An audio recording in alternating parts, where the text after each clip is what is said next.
Hey guys, welcome back to Insane Job Jams. Today's story is not just about teaching, books, or homework. It's about the craziest day of my life as a teacher. The day I went from substitute to, well, let's just say unexpected bodyguard. Yeah, you heard that right. Buckle up, because this one's wild. So here's the setup. I'm a history teacher.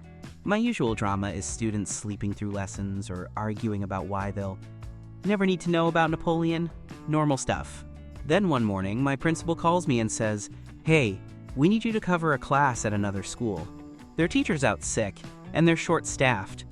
Now, usually, covering classes just means dealing with kids you don't know and trying to keep them from destroying the classroom. No biggie.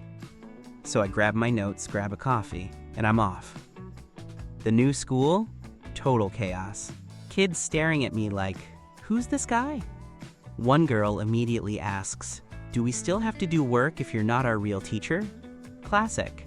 I try to keep it cool, joke a little, win them over.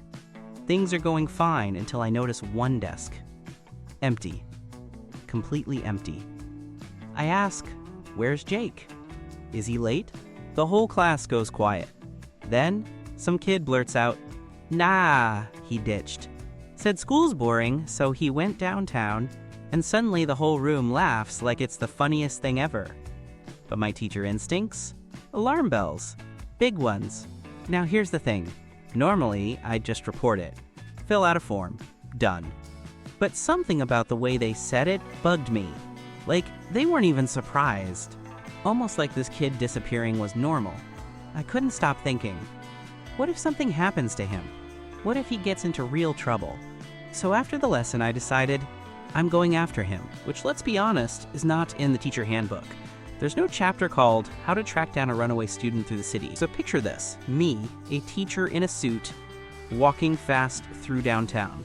My tie's swinging, my shoes are clicking, and I've got zero idea where I'm going. I'm checking the arcade. Nope. Pizza shop? Empty. Library? Ha, yeah, right. Finally, I hear voices down this sketchy alley. And there he is. Jake. But he's not alone. He's surrounded by a group of older teens. And let me tell you, these guys did not look friendly. They looked like the type who practice looking scary for fun. My heart's racing. I mean, what am I supposed to do? I teach history, not karate. But then I see Jake. He's cornered, nervous, trying to laugh it off. But I can tell, he's scared. So without even thinking, I walk straight in and shout, "Hey, leave him alone." The bullies turn to me. One smirks and says, "Who are you supposed to be? His dad?" Another one laughs. "Nah, he looks like a teacher." I try to sound braver than I feel. That's right, I'm his teacher. And if you want to mess with him, you'll have to go through me. And ow, my knees were shaking, but I stood tall. And somehow, that was enough. They size me up, toss a few insults, but finally back off and disappear down the alley. Jake just stares at me, wide-eyed. And then he says the words that broke my heart a little. "Why'd you even bother?" "Nobody cares what I do," I told him. "That's not true. I care. You matter. You may not believe it, but you do." And right then, something shifted in him. You could see it. Like, for the first time, someone actually stood up for him. After that day, Jake stopped skipping. He started showing up, actually paying attention in class. He even transferred to my school the next year. And you know what? He turned things around. No, he didn't become valedictorian overnight. But he tried. He showed effort. And that meant more than grades ever could.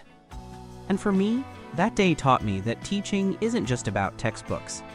Sometimes it's about being there when a kid thinks no one else will be. So yeah, I thought I was just covering for a sick teacher. Instead, I ended up in an alley, facing down bullies and changing a kid's life. Not exactly what I signed up for, but maybe exactly what was needed. And honestly, that's why I'll always remember Jake.